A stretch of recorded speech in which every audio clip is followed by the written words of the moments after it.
제가 지금 어떤 감기 기운이 조금 원래 하면 이 앞에 서질 못하는데 제가 진짜 그 말 그대로 지난 한 3일 죽을 뻔했어요. 예? 또 이곳에 의료 체제가 또 뭐 이렇게 쉽게 주사 맞을 수 있고 뭐 링거 맞는 체제가 못 되다 보니까 근데 제가 아프면서 하나님이 또 저에게 일단은 올해 이 북가주 지역에 또 정해진 주제 말씀을 저 안에서 또 이루시려고 일단 죽음의 체험을 일단 이게 뭐 감기지만 제가 뭐 몸살과 더불어서 진짜 너무 아팠던 것 같아요. 근데 지금 이제 원래는 이 자리에 서서 제가 오전 중에 1강의 때도 조금 식은땀이 흐르면서 했는데 여러분들 아시다시피 제가 컨디션이 좋다고 해서 말씀이 이렇게 더 생동감 있게 나오는 게 아니라 저는 어떤 때는 그래요. 제가 한번 서울에서 어느 기도 모임에서 제가 한번 강사로 예약을 했는데 그날 또 제가 너무 몸 상태가 안 좋은 거예요. 그래서 제가 캔슬을 할까 했는데 아니다 가자 했는데 막 운전을 하고 가는데 막 식은땀이 나오고 도저히 못 하겠더라고요. 근데 그날 가서 어느 여러 모임보다도 하나님께서 또 강력하게 내가 아프니까 하나님이 그럼에도 불구하고 당신의 존재를 더 강하게 그 자리에서 또 드러내신 그 경험이 있기 때문에 아마 내가 죽을 뻔한 경험을 했기 때문에 아마 이번 이 성령대회에 하나님께서 저 주제 말씀처럼 오늘 이 성령대회에 모인 모든 이들을 살아나게 하리라고 믿습니다. 그래요. 하나님께 감사합니다.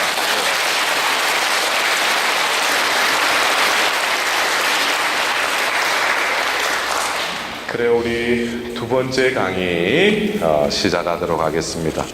성부와 성자와 성령의 이름으로 에제키엘서의 말씀입니다. 너희에게 정결한 불을 뿌려 너희를 정결하게 하겠다. 너희의 모든 부정과 모든 우상에게서 너희를 정결하게 하겠다. 너희에게 새 마음을 주고 너희 안에 새 영을 넣어주겠다. 너희 몸에서 돌로 된 마음을 치우고 살로 된 마음을 넣어주겠다. 나는 또 너희 안에 내 영을 넣어주어 너희가 나의 규정들을 따르고 나의 법규들을 준수하여 지키게 해주겠다. 그리하여 너희는 내가 너희 조상들에게 준 땅에서 살게 될 것이다. 너희는 나의 백성이 되고 나는 너희의 하나님이 될 것이다. 주님의 말씀입니다.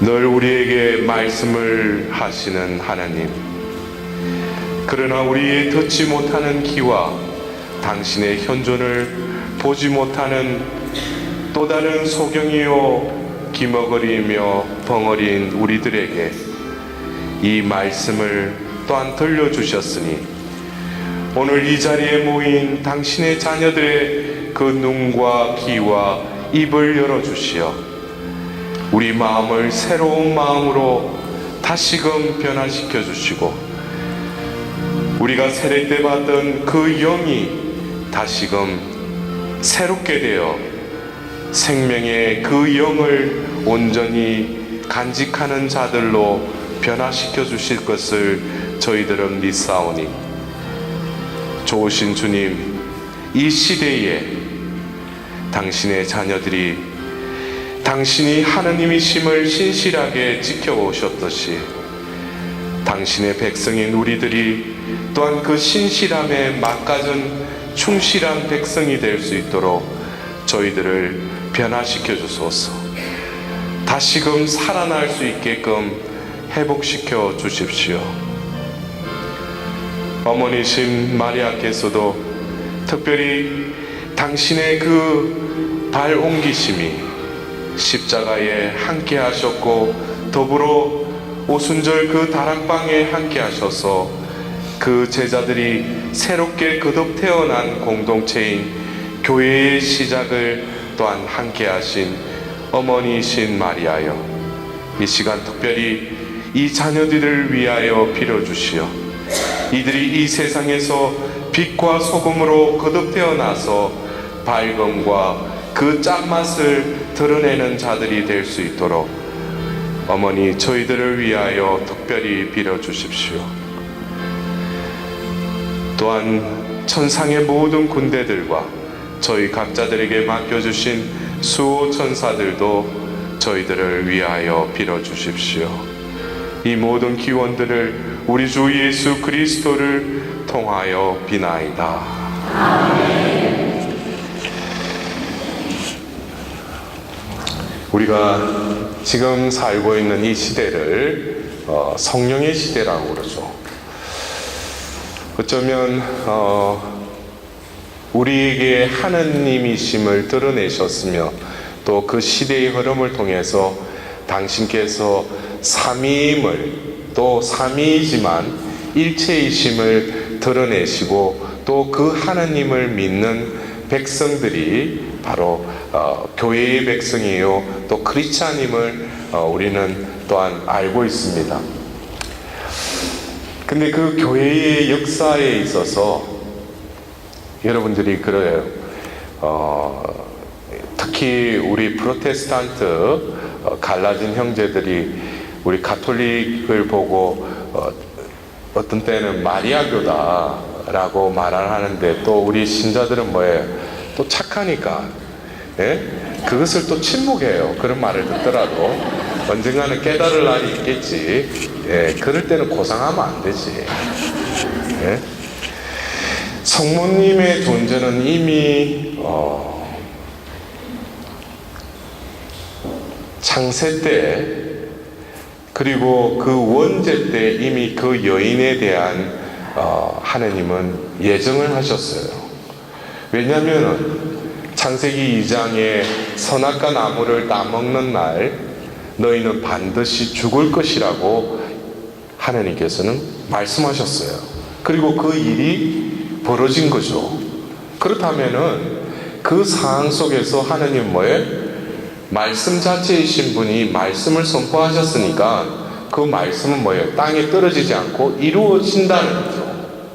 그렇다면 원죄를 짓는 그 순간에 아담과 하와는 어떻게 돼야 돼요?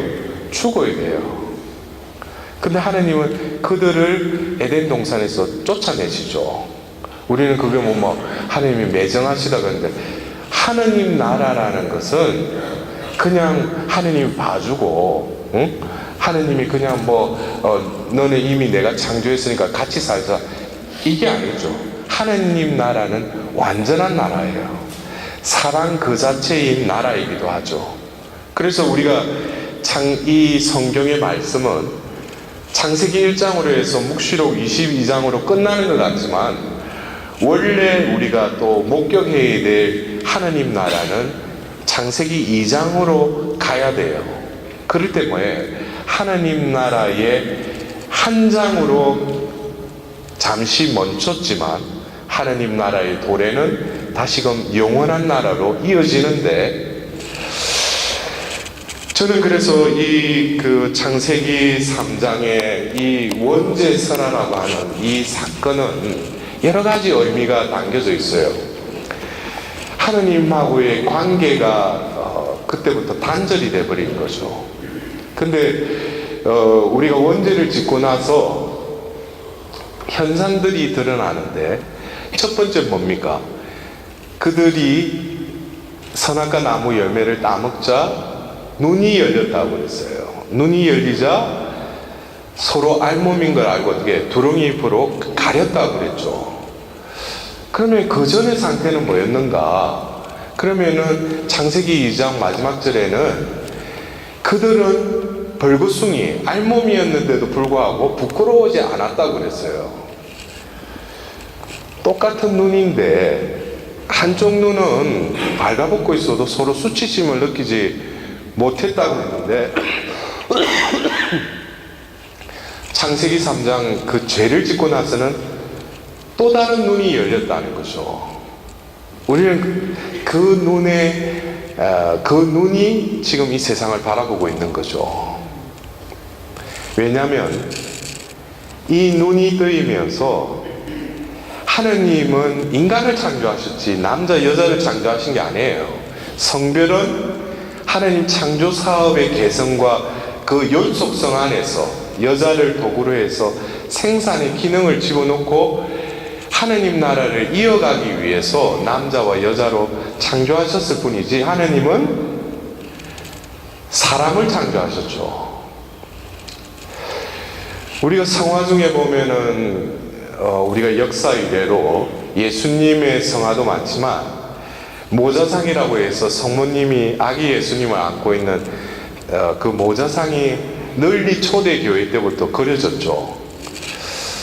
근데 저는 이번에 제가 그 1주 전에 그 파티마 거기서 특강을 할 때 문득 그런 깨달음이 왔어요.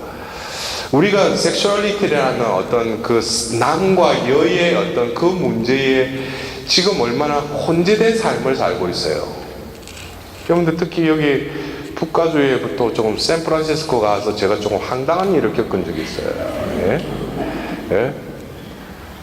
어디 레스토랑 갔는데 우리 회장님이 그날 내가 공항에 도착해가지고 맛있는 거 사준다고 갔다가 그렇게 가가지고 우리 회장님이 이제 계산하고 나오려는데 저 사람 누구냐고 그러니까 father 이러니까 아버지가 좋네. 근데 저 남자 애인 있느냐고. 그래서 제가 그 말을 그래 나오는데 엄청 웃는 거예요. 막 하하 우리 그래서 무슨 일이 있냐니까 그런 일이 있었대. 그래서 이게 여기 오면은 조심해야 되겠구나. 근데 지금 어떤 이 성별이 뭐예요?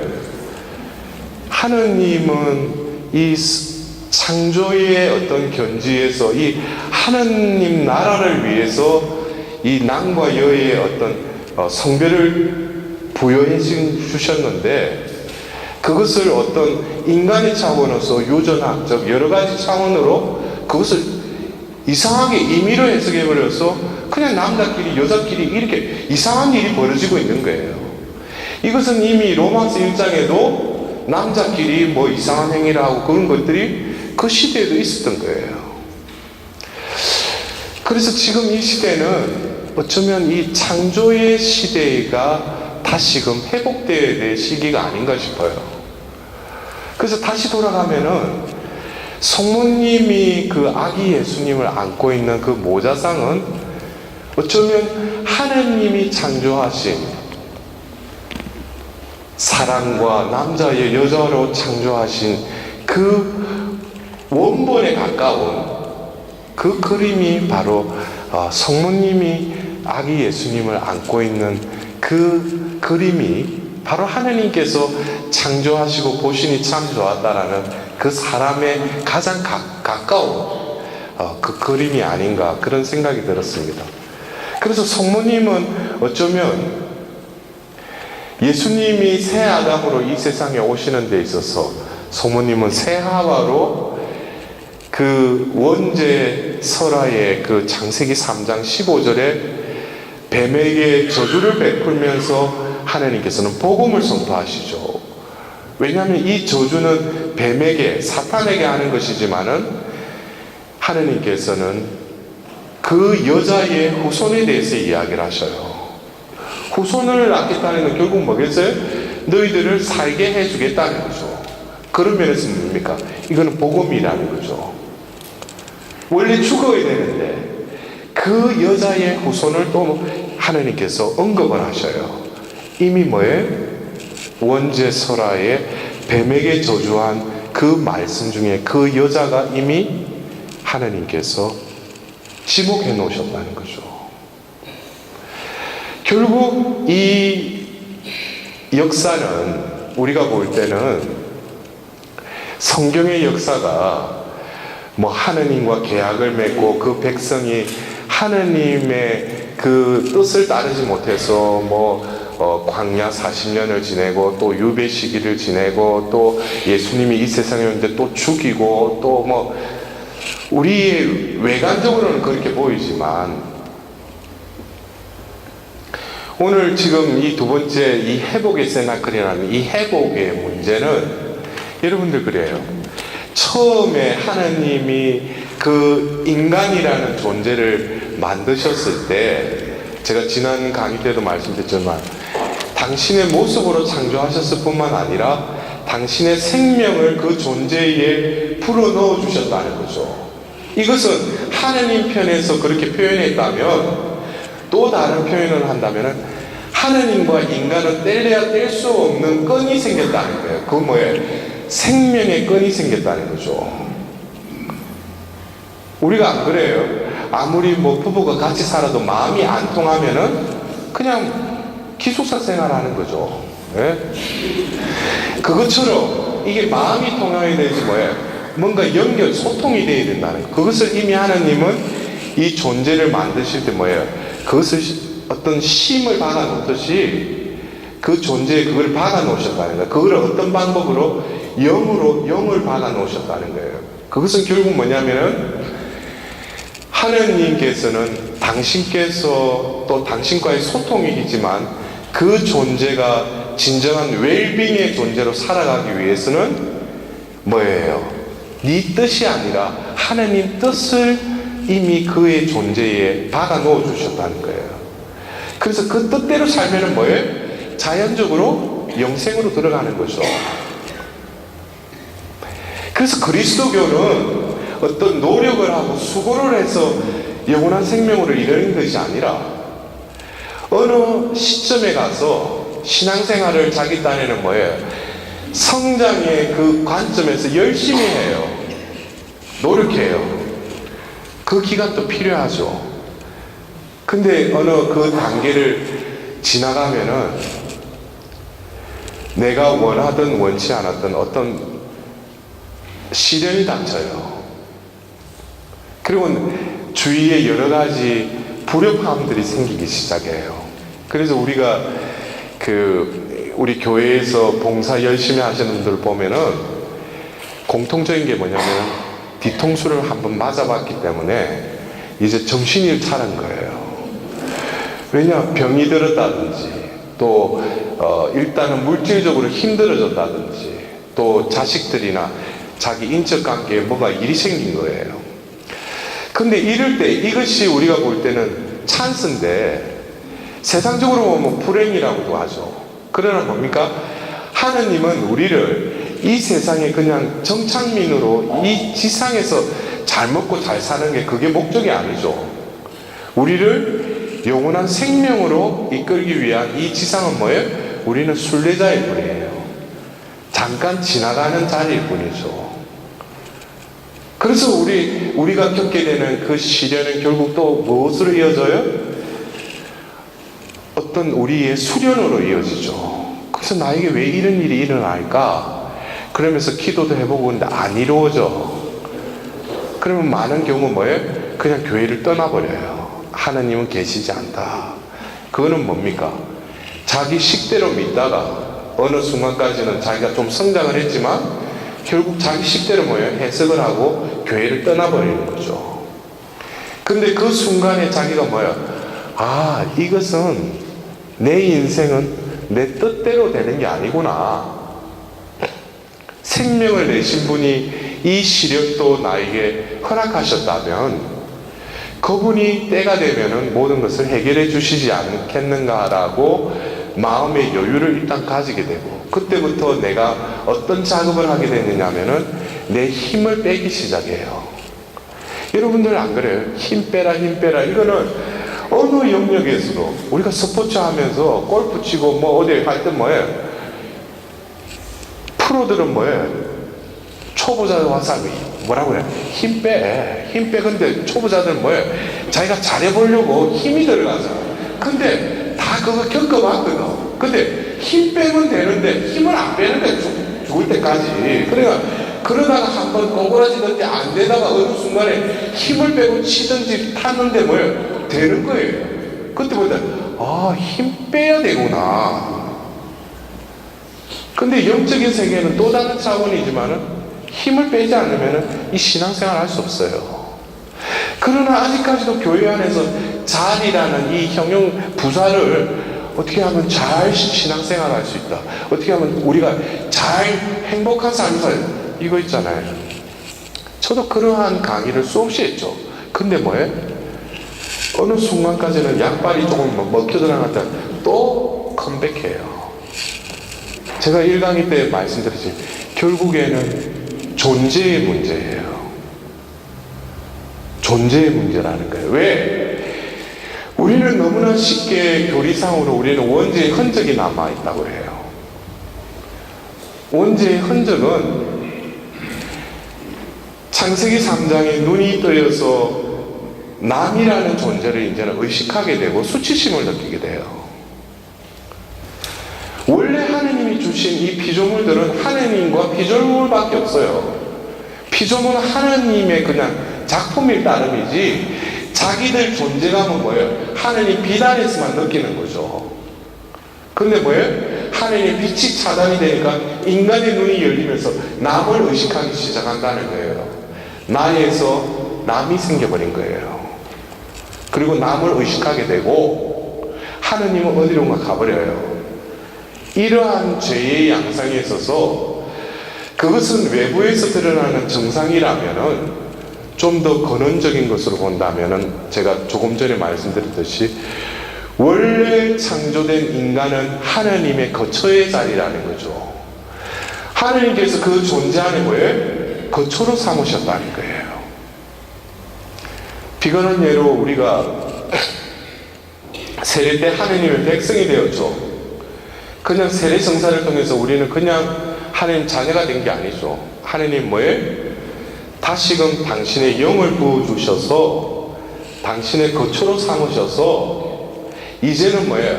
하나님 뜻대로 살아라, 하나님 말씀에 따라 살아라. 그렇게 해서 우리는 거듭 태어난 거죠. 세례성사라는 게 근본적인 것은 뭐예요? 우리 존재 내부에 있다는 거예요.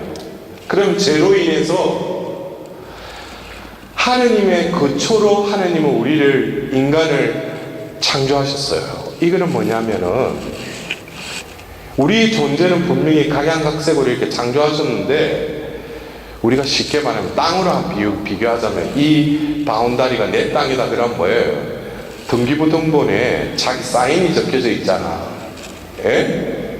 자기 땅이라는 그 서명이 들어가 있잖아요. 그러니까 하느님은 인간을 창조하실 때 니는 내 거다 이거예요. 그래서 하느님이 계속 뭐예요? 구약에 보면은 너는 나의 소유다라고 말을 하죠. 그래서 제가 어떤 데 가면 그 히브리말을 가지고 이야기를 합니다. 서굴라라고 그래요. 히브리어로는 소유라는 그 뜻이, 하느님은 우리를 서굴라로 삼으셨는데 나는 죽으라고 썩을 놈으로 사는 거야. 하느님은 나의 소유라고 그러는데 난 절대 당신 소유가 아니라는 거지. 그래서 이 죄의 결과는 뭐겠어요? 우리가 볼 때 나가 남이 남으로 이렇게 서로 대치가 되고 이러한 현상을 떠나서 좀 더 근원적으로 들어가 보면은 이제 원래 창조됐을 때 하나님의 작품인 나의 소유주는 하나님인데 그거를 찢어버리고 뭐예요? 이제 내가 주인이 되는 거예요. 등기부등본을 파기시키고 엉뚱한 등기부등본을 자기가 가지게 된 거예요. 그래서 뭐예요? 내 인생은 나의 것으로 생각해요.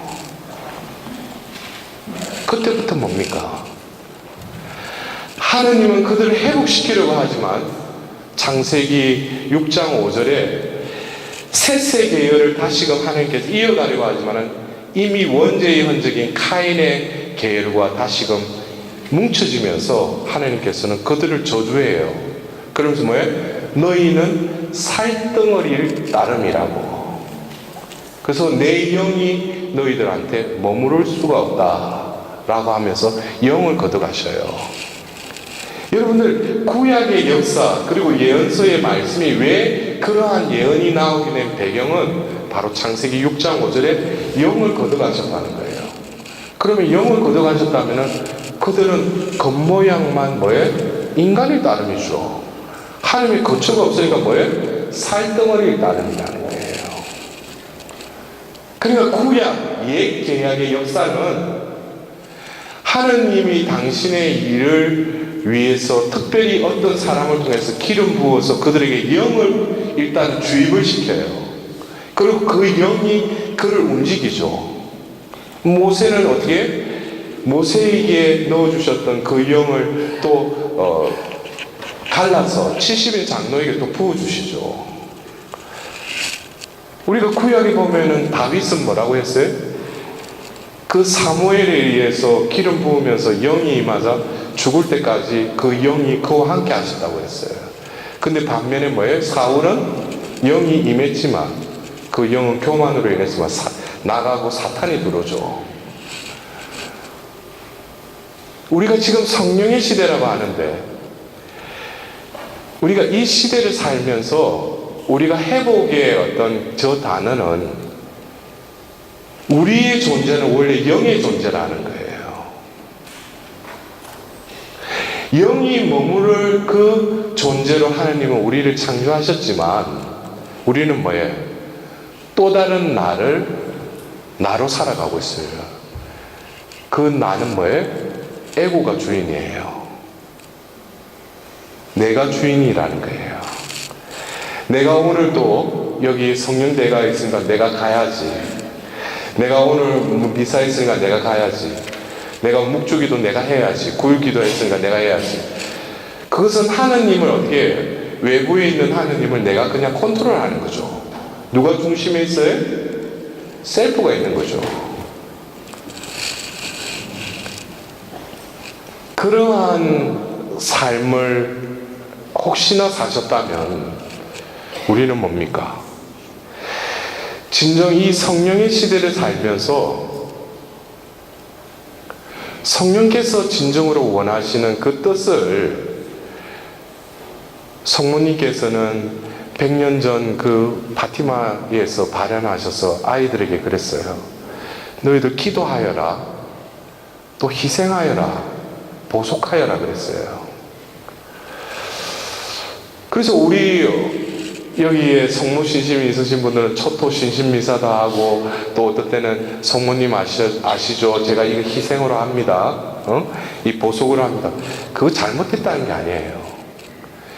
성모님의 메시지는 예수님 메시지와 똑같아요. 근세기에 20세기에 그 발현하신 자비의 예수님과 또 파티마 성모님께서는 메시지가 뭐예요? 똑같다는 거예요. 성모님의 메시지의 골격은 티 없으신 마리아 성신께 너희를 봉헌하라고 그러셔요. 봉헌하라. 여러분들 중에 성모님께 봉헌하신 분들 한번 손 들어보셔요. 봉헌하셔서 손 들어보셔요. 예. 다른 분들은 봉헌 안 하고 그냥 자기 자력으로 살겠다는 거예요, 그냥. 예? 성모님께서는 봉헌해라고 그랬어요. 또 그리고 예수님 뭐라고 했어요? 예수님 당신께 의탁하나이다. 이거를 꼭 적으라고 그랬어요. 의탁의 삶을 살아라고 그랬어요. 이것은 결국 봉헌이나 의탁은 제가 조금 전에 말씀드렸지 이 셀프라는 나를 뭐예요? 하느님이 회복시켜주기 위해서는 일단은 봉헌해라는 거죠. 네 있는 그들의 나를 너는 내가 얼마나 이번 피정 갔다 와가지고 닭똥 같은 눈물을 흘리면서 주님 이제 당신 뜻대로 살겠대. 그거는 좋아. 근데 약발이 얼마 못 가잖아. 저는 그래요. 제가 조금 1강의 때도 치유에 대해서 말씀드렸지만은 제가 가는 곳마다 이제는 그래요. 교회는 아스피린을 제공하는 약국이 아니라 체질과 면역 체계를 변화시키는 병원이라 나가 이야기를 해요. 사람들 그래요. 시모님 와가지고 그래. 왜 그래? 그러니까 시모님 머리 안수 이래 그래. 왜 그래? 그러니까 두통이 있대. 즉각적인, 즉시의 어떤 일시적인 그냥 효과 누리기 위해서 아스피린 하나 먹듯이 가면 성령이요. 이게 아니고 내 체질이 바뀌고 면역체계가, 제가 그래 말하니까 지금 제 상태로는 좀 말하기 그런데, 면역체계가 강하게 되면 뭐였어요? 바이러스가 들어오더라도 체질 자체가 구축이 되면은 들어올 수 없는 거죠. 저는 그래요. 어떤 때는 암 환자에게 기도를 해가지고 암세포가 그에게 없애달라고도 기도할 수 있지만, 이 사람이 뭐예요? 이러한 상태 속에서도 영생에 대한 희망으로, 믿음으로 살아갈 수 있게끔 기도할 수 있어요. 여러분들 보십시오. 암 환자가 나았다 해가지고 하나님을 영접했어요. 근데 더 중요한 것은 뭐예요? 그가 남은 삶을 예수님을 진정한 주님으로 모시고 건강하게 살아야 되는데, 그때는 한시적인 하나님이 이런 기적을 일으키신 분이라고 고백했지만 자기 존재 자체가 바뀌지 않으면 어떻게 돼요? 그 사람은 겉으로 병은 나은지 몰라도 그 사람은 솔직히 건강한 사람이 아니에요. 근데 뭐예요?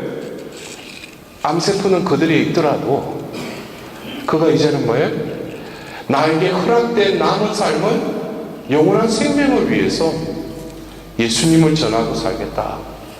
제가 언제나 한번 서울에서 어떤 33일 봉헌 특강을 하고 한 자매가 몸에 2개의 암이 있었어요. 근데 그 자매가 성모님께 완전히 자신을 봉헌하고 나서 그 이후에도 셀 모임에 열심히 나가는데 그 자매는 병이 호전이 안 됐어요. 근데 뭐예요? 성령께서 함께 하시니까 뭐예요? 아픔에도 불구하고 항암 치료를 받지 않는데도 얼굴이 빛이 나면서 나와서 그냥 모임에 앉아서 한두 마디 하는데 다른 이들로 하고 뭐예요? 저럼에도 불구하고 하나님께서 함께 하심을 다른 사람들이 느끼는 거예요. 그래서 그 자매로 인해서 사람들이 몰려오기 시작했어요. 여러분들, 자기 중심적인, 하느님은 언제까지는 뭐예요? 그걸 다 들어주셔요. 주님 아시죠? 이거 들어주세요, 저거 들어주셔요. 근데 뭐예요? 이제 성숙과 완성의 때로 이끄는 데 있어서는 어느 순간에는 뭐예요? 하나님께서 침묵하셔요. 하나님께서 뭐라고 하시는 줄 아세요? 이제 고마해라 이거야. 됐다, 이제 고마해라. 저는 그걸 바오로 서간에도 그래요. 여러분들, 그 전에 내가 여러분들 만났을 때는 젖을 먹을 수밖에 없나. 왜냐? 소화 능력이 젖을 먹어야 되니까. 근데 이제는 뭐예요? 단단한 음식도 소화의 능력이 있는데도 불구하고 뭐예요? 젖만 찾는다는 거예요. 여러분들, 지금 이 북가주에서도 성령대회가 지금 시작한 지 몇 차예요? 23차죠. 그럼 뭐가 성장이 되고 뭐가 성숙된 것 같아요? 여기에는 1세대 분들도 계신데, 우리가 교회 안에 이 성령의 자녀들이라면, 다른 것도 아니고 하느님의 영을 모시고 있다면 다른 신자들과는 또 달라야 돼요. 저는 그래요. 우리가 오후에 사도행전 2장의 성령 강림 체험을 우리가 할 건데, 제가 어떤 때 그래요. 여러분들 성령 체험하셨어요? 그럼 예 해요. 여러분들한테 물어요. 여러분들 성령 체험하셨어요? 다시 묻겠어요. 좋은 말 할지게. 여러분들 성령 체험하셨어요? 네. 근데 성령 체험을 하셨는데 여러분들 사도행전 2장의 그 성령 체험은 하셨어요? 사도행전 2장의 성령 체험을 하시느냐 이거예요. 성령이 임하셔서 뜨겁고 눈물이 나고 그때부터 어떤 나에게 변화가 일어나는, 그것도 성령 체험이죠. 근데 제가 말씀드리는 사도행전 2장의 성령 체험은 우리가 많은 경우 그래요. 이 사도행전 2장 1절에서 4절의 그 상황을 외관적이고 현상론적으로 본다면은 그때 뭐예요? 거센 바람이 불었다고 했어요. 그래 그 방을 채웠다고 그랬어요. 그리고 불효의 모양으로 각자에게 임하셨다고 그랬어요. 그리고 성령이 그들을 가득 채우자 표현의 능력에 따라서 외국어를 말하기 시작했다고 그랬어요. 그것을 우리가 볼 때는 거센 바람이 불고 불효의 모양으로 각자에게 임하고 또 외국어를 말했다는 것, 이걸 여러분들 보십시오. 외국어를 말하는데 그 사도행전 2장에는 여러 고장에서 온 유대인들이 그 나라 말로 들었다고 그랬죠. 근데 그들이 그걸 들었다고 그랬죠. 근데 그러면은 그 외국어를 말한 사람은 그 120여 명이나 되는 그 사람들 중에 다 그러면은 그런 현상이 일어난 거예요? 아니라는 거예요. 일부분만 이 외국어를 말하기 시작했다는 거죠. 그렇다면은 우리가 사도행전 2장 1절에서 4절의 이 현상론적인 입장이 아니라 그 시대에 성령을 체험하고 그 사도행전을 썼고 그거를 또 말로 전했던 그들에게는 어쩌면 이 공간에 거센 바람이 불었다는 건 뭐예요? 소리를 들었다는 거예요. 그리고 불효의 모양으로 각자에게 임하는 것을 뭐예요? 보았다는 거죠. 그리고 성령께서 표현의 능력에 따라 외국어로 말하기 시작했다는 거예요. 여러분 보십시오. 듣고 보고 말하는, 어떻게 보면 우리 이 감각이지만 이것이 성령이 임하면서 보이지 않는데 그 소리가 들리고 보이지 않는데 그 보이고 또 말하지 못하는데 그 말이 나온다는 거죠. 이것은 존재론적인 차원에서의 성령 체험이라는 것은 성령을 체험하고 성령이 그 존재를 가득 채우면은 먼저 뭐가 바뀐다는 거예요? 보는 게 틀려진다는 거예요. 듣는 게 달라진다는 거예요. 말하는 게 다른 말이 나오기 시작합니다. 그렇다고 외국어로 말하는 게 아니고, 여러분들 보십시오. 유대인들 앞에서 그 사도행전 2장에 이어서 베드로가 나가서 설교를 하잖아요. 오순절 설교를 하잖아요. 근데 뭐예요? 그 자리에서 3,000명이 어떻게 회개하고 세례를 받죠. 그게 베드로가 한 말이에요? 아니죠. 그의 혀를 이 컨트롤하는 성령께서 그 혀를 통해서 뭐예요? 직접 말씀하신 거예요. 그래서 뭐예요? 금송아지를 만들어서 그 십계명을 들고 왔던 그 모세가 금송아지를 향해서 던지고 나서 그들을 저주하자 어떻게 돼요? 거기서 하나님께서 3,000명을 죽이시죠. 하나님은 그런 능력도 있으시지만 또 어떻게 일개 어부였던 베드로를 통해서 뭐예요? 그 입을 빌려서 그 생명의 말씀이 선포하게 하시면서 뭐예요? 그 한 자리에서 3,000명을 다시금 영생의 복음으로 인도하시는 분도 하나님이셔요. 여러분들, 우리가 이제는 표면적으로 감각적으로 느끼고 보고 듣고 그것에 우리가 이제는 의존할 것이 아니라 이제는 뭡니까? 성령만이 주실 수 있는 똑같은 외향은 바뀌질 않아요. 근데 뭐예요? 여러분들 새하늘 새 땅 그러는데 다른 종파에서는 뭐예요? 나팔 소리 7번 들리고 그러면은 뭐예요? 우리 해가지고 집에 가서 딱 재산 다 팔아고 오면은 뭐예요? 우리 14만 4천 명 중에 딱 우리가 들어오면은 우리는 안전빵이라는 거지. 여러분 중에도 여기 신천지 미국에도 와 있죠? 예? 그들은 성경의 몇 기절 그거 가지고 그냥 그것이 성경의 전체의 그건 줄 알지만 전체를 알면 그들이 얼마나 스투피드한 것을 깨닫게 돼요. 근데 뭡니까?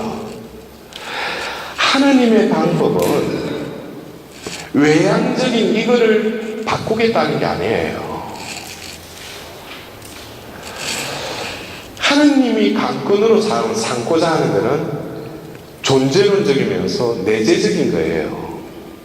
그래서 생명을 생명답게 하는 것도 뭐예요? 당신의 숨을 그 존재 안에 깃들여 놓으면서 그 생명을 생명체로 하는 것처럼 하느님의 방법은 결국 영을 걷어가셨다고 그랬죠.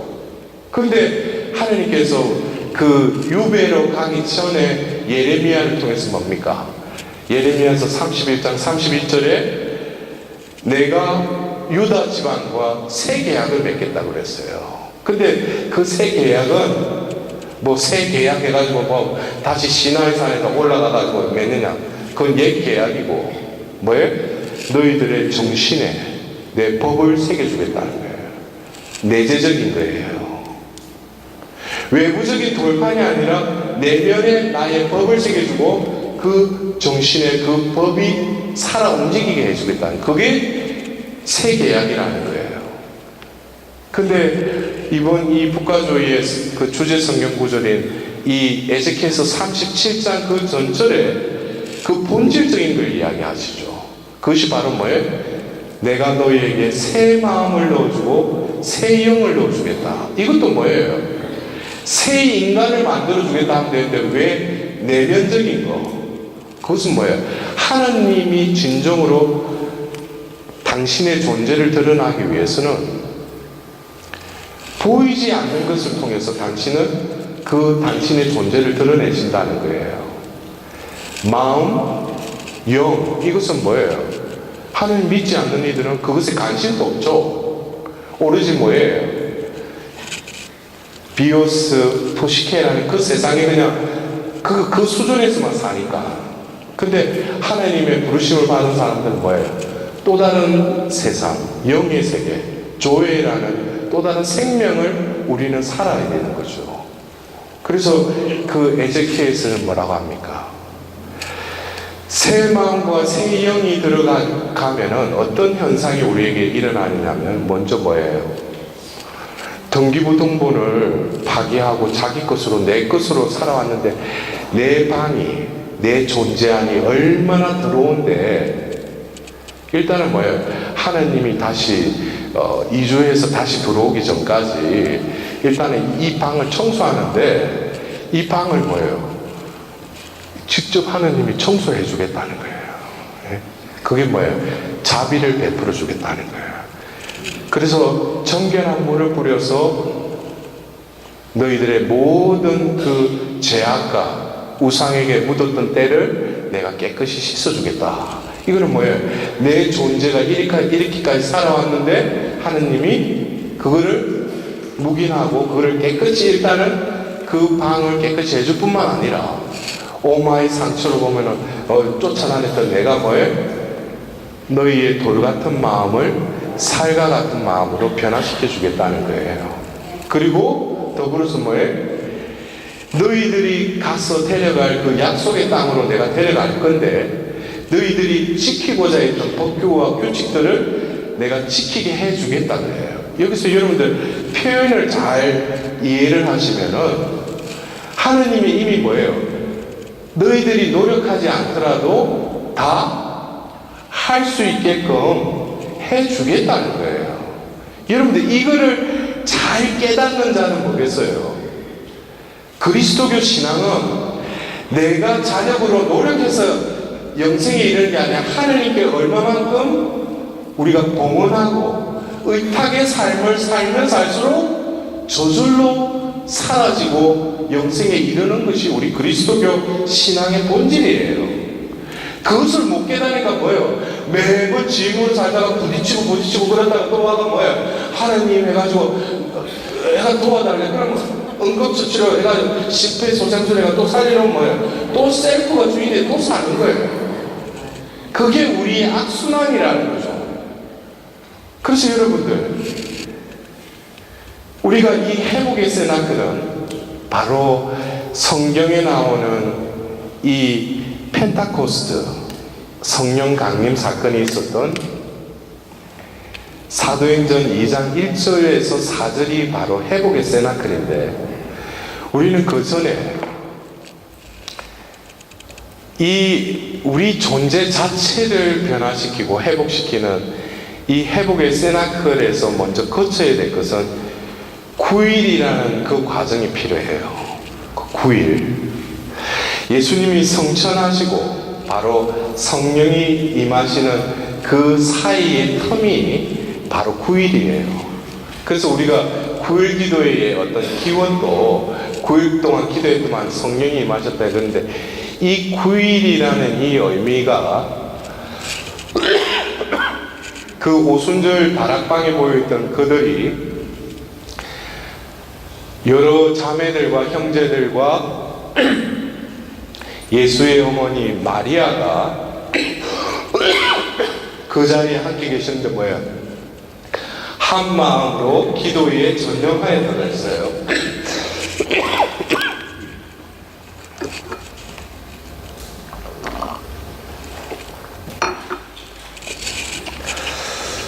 근데 여기서 우리는 성모님의 존재를 다시금 생각해야 돼요.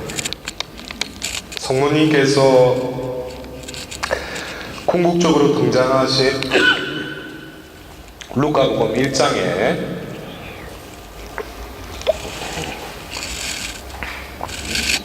나자렛의 한 처녀인의 가브리엘 대천사가 오셨듯이 성모님께서는 결국 있을 수 없는 일이었지만은 가브리엘 대천사가 뭐라고 그래요? 성령이 너에게 임하면은 너를 희감할 것이다 그랬어요. 그래서 바로 마리아를 통해서 이루실 그 하나님의 말씀을 성령을 통해서 이루시겠다는 거죠. 그런데 우리가 교회의 역사 안에서는 분명히 이 성령 강림 사건이 있기 전에 9일 동안 바로 성모님과 함께 한 마음으로 기도했다고 사도행전 1장 14절에 나와 있어요. 존재론적인 성령의 어떤 우리 안에 임하심은 바로 성모님께서 이미 몸소 체험하셨어요. 여러분들 보십시오. 성모님께서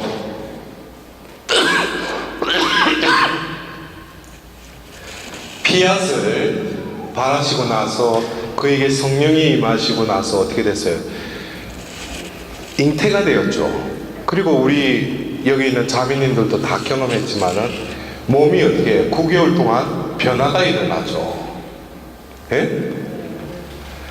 우리는 성령이 임하면은 뜨겁고 뭐 팬타스틱한 그것만 체험하는 게 아니라 바로 아기를 가졌을 때 바로 우리 몸이 변화되듯이 성령이 우리 존재론적으로 차지할 때는 뭐예요? 우리 존재뿐만 아니라 삶이 변화가 일어나야 된다는 거예요.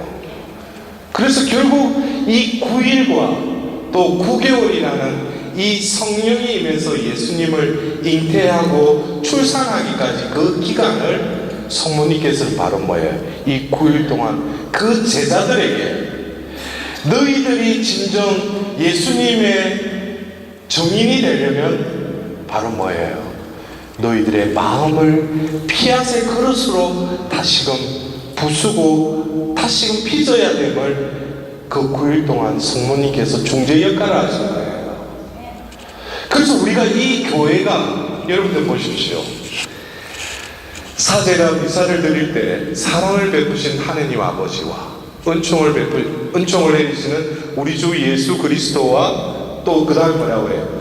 일치를 이루시는 성령께서는 여러분과 함께 그러죠. 여러분들 20세기의 프로테스탄트 우리 가톨릭에도 성령이 캐리스마틱 성령이 임하셨죠. 근데 우리가 옆에 보면 얼마나 공동체가 또 다른 분열이 일어나요. 성령이 그들에게 임했으면 흩어졌던 것도 분열된 것도 뭐예요? 하나가 돼야지. 그럼 저는 요 근래에 와서 성모님을 통해서 영을 받아야 된다는 이것을 이제 깨닫고 나서 뭐예요? 이 시대에 이 교회를 일치시키고 흩어진 자녀들을 하나로 다시금 일치시키는 데 있어서 성령이 역사하시는데, 그 성령께서는 바로 성령의 정배이신 마리아를 또한 필요로 하신다는 거예요. 그래서 만일에 프로테스탄트나 다른 교회에서도 마리아 교단하고 어떤 적대의 그 구실로 마리아를 하지만, 바로 그것은 뭐예요? 바로 이 여인이신 마리아를 통해서 이 교회를 결국 뭐겠어요? 성령께서 일치시키신다는 거죠. 여러분들, 파티마에서 성모님께서 발현하시고 거의 50여 년이 지나고 나서 한 사제에게 성모님께서 파티마 성지를 방문했던 그 사제에게 영적 담화를 하시죠. 여러분 다들 잘 아시는 꽃빛 신부님 아시죠? 그죠? 예. 그 꽃빛 신부님께 성모님은 더 구체적으로 이 시대의 표징에 대해서 말씀하셔요. 그러면서 뭐라고 하셔요? 이 모든 인류를 다락방으로 불러 모으라고 그래요. 더불어서 뭐라고 합니까? 그때가 되면은 성령이 임하시면은 인간으로 생각하지 못할 정도로 그 존재 자체를 거룩하게 변화시켜 주신다고 그랬어요. 저는 그것을 이 에제키엘서의 이 새 영을 부어주리라는 이 말씀이 이루어지는 때라고 생각해요. 우리가 이제는 뭡니까? 회복, 치유라는 것을 외현적이고 현상론적으로 우리의 포커스를 맞췄다면, 이제는 뭡니까? 우리 존재론적으로 내면적으로 들어가야 된다는 거예요. 예수님이 공생애 중에 그랬어요. 주님, 저를 모르십니까? 제가 구마도 하고 병도 고치고 그랬는데, 예수님 뭐라고 그러셔요? 나는 너를 모른다고 해요. 그러면서 예수님께서 뭐래요? 하나님의 말씀을 듣고 하나님 말씀을 실행하는 자가 하늘나라 들어간다 그래요. 어쩌면 우리가 한간의 이 은사 캐리스마의 문제도 존재론적으로 하나님과 올바른 관계가 맺어지지 않고 은사적으로만 성령을 생각하다 보면 자칫 딴 방향으로 갈 수 있다는 거예요. 자기가 그 은사를 뭐가 소유하고 있는 것처럼. 그건 아니에요. 캐리스마는 한 번 주어지면 없어지지 않아요. 근데 저는 그렇게 표현을 하죠. 다이아몬드 목걸이를 돼지 목에 걸어놓는 거하고 기부인의 목에 걸어놓는 거에도 똑같은 다이아몬드 반 목걸이에요. 근데 어디에 매어져 있을 때 더 품위가 바랍니까? 기부인의 목에 걸려 있어야지 그 다이아몬드 목걸이가 품위를 바랄 거 아니에요. 여러분들 그래요. 이제는 우리 내적인 품위를 생각할 때입니다. 외적으로 드러난 것에 우리의 성령이 내리셨다라는 것보다도 내 내면의 깊숙한 곳에 창조 때에 우리의 존재를 존재이게끔 했던 그 관건은 바로 하나님의 생명, 하나님의 숨이셨다는 거죠. 여러분들, 오늘 우리가 오후 시간 또 이렇게 식사하시고 나서 오후에 이제 우리가 사도행전 2장의 성령 체험을 할 겁니다. 이것은 바로 우리가 얼마만큼 이 말씀에 대한 우리의 확신과 이 말씀이 우리 가운데 이루어지리라고 하는 성령이 적게 하셨고 함께 하시는 이 말씀이 우리 가운데 이루어지기를 바라는 시간입니다. 그래서 성령 강림 2장의 성령 체험을 하고 이어서 제가 사도의 세나클 상강의를 하도록 하겠습니다. 감사합니다. 영광송으로 끝내도록 하겠습니다. 영광의 성부와 성자와 성령께, 성부와 성자와 성령의 이름으로 아멘. 네, 복습 마시게 되십시오.